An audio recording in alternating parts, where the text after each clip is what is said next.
everybody's seen the pump line and the pump coming in. We've got a PVC manifold here, and inside this manifold is our sock. We've got the DBP in the first hole and the gel flock in the second hole. Let me get a sock and show you what they look like. Basically, here is our vehicle application. This is one of our socks, and inside these little pillows is the same gel I have in those little bottles, just dehydrated and dried. So this is a gel flock sock, and then the other polymer, the DBP, has a green handle. So each one has a different color handle on the label, so in the field you can't mix them up. So the dry bottle, the DBP is in the first one, gel flock is in the second one, and these socks are oriented in this pipe kind of like this.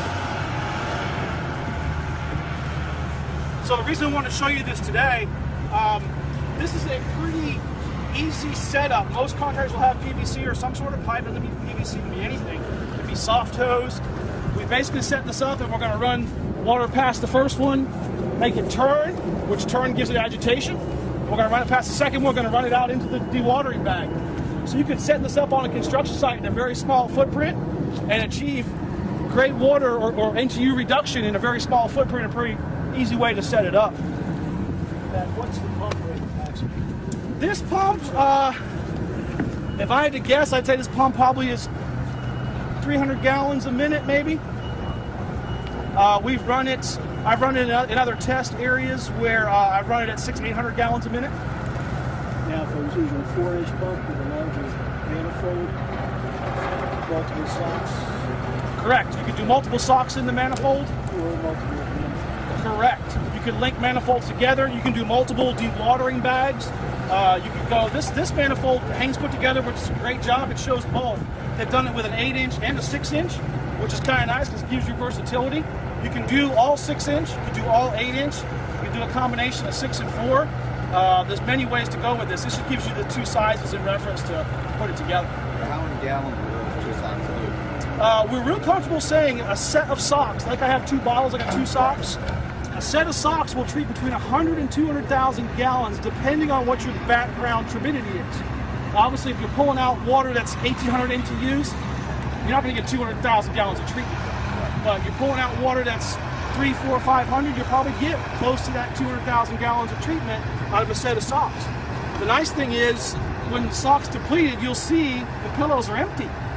And then basically you shut your pump down or idle it down, open the cap, pull the sock out, change it, put the other sock back in, and fire it back up and let it run. It's very common. We've seen a lot of times we'll run a double bag. So one bag fills up, we'll valve it off, change the bag, put a fresh bag on. We got 2 bags running, so we can alternate bags back and forth. And then one of the questions you said, you can link systems. So let's say our water is very turbid, and we need to dose higher than 2.5. Remember, back in the beginning, we talked about a set of socks doses 2.5 ppm. So let's say, according to our jar test, we need 5 ppm. So we need 2 sets of socks. We could run 2 sets of socks in the same manifold, or we could link another manifold on this end and run 2 socks there and 2 socks here. Very multiple ways to put it all together and make it work.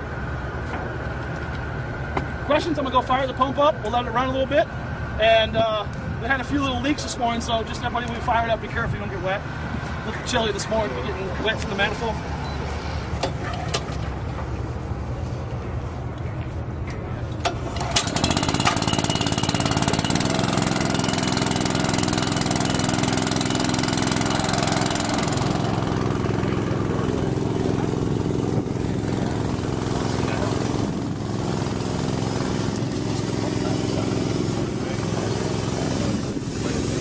Yeah. Just like that. It's no different. It's still fine.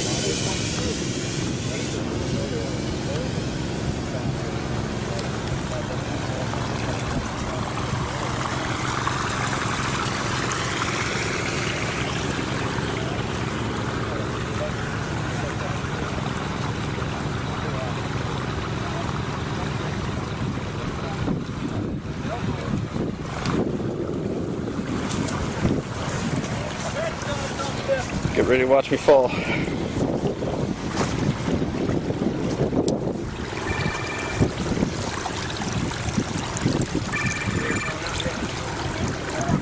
Water in, water out.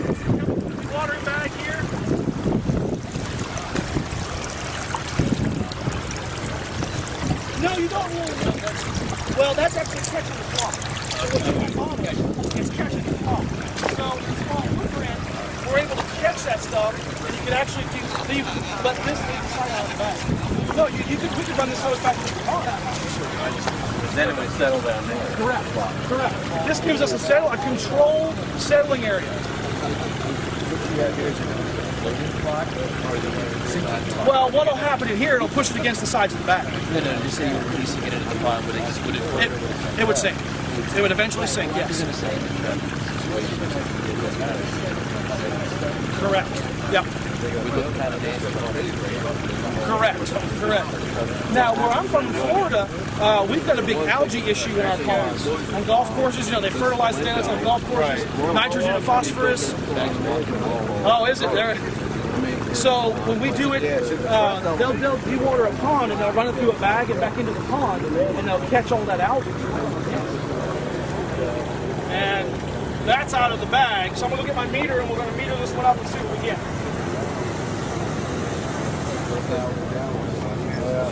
All right, so here this is what came out of the bag. So we go through the same process. We scan our blank.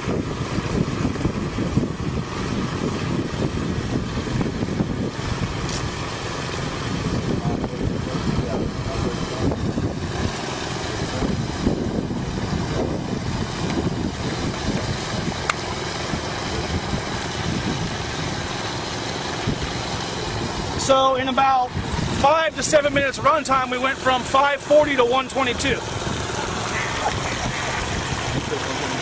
So as we let this run longer and longer, we'll see that number dropping. So we're 5 to 7 minutes at 122. So we'll check it again about another 5 or 10 minutes and see where we go to from there. The system will get more efficient as it runs. The filter back will get more efficient, and we'll keep running past the polymer, and the polymer will get more saturated with water and work even better. It's generally recommended to pre-soak the bags, right? I'm sorry? You should pre-soak the bags. Correct. Yes. Generally recommended you should pre-soak your socks. They come in a Mylar bag, and they come with a little pack in there that takes moisture out. So you want to get it kind of hydrated again when it comes out of the bag. We used a 5-gallon bucket this morning, just soaked them for 5 or 10 minutes in the bucket to get them hydrated. They're packed and processed to keep moisture away from them. So getting them rehydrated again will help accelerate, get things moving. What's an acceptable NTU limit then? I'm sorry? What's the acceptable NTU? For the area, anybody know? I don't know if the acceptable NTU limit for the area. Well, water quality standard's 150. 150? But that's an average. So. Okay. So if 150 was the answer for the area here, we're at 122. We're already below it. Where I live in Florida, our background is 20. Our limit is 29 above background. So if we pull background at 10, we got to be 39. All right. So now we're at 85.8. We ran another 5 to 7 minutes or so. So we went from 540 to 122 to 85.8 in a pretty short period of time. So we started out with this, and we got to that in a pretty short period of time. Come here, give me a look close.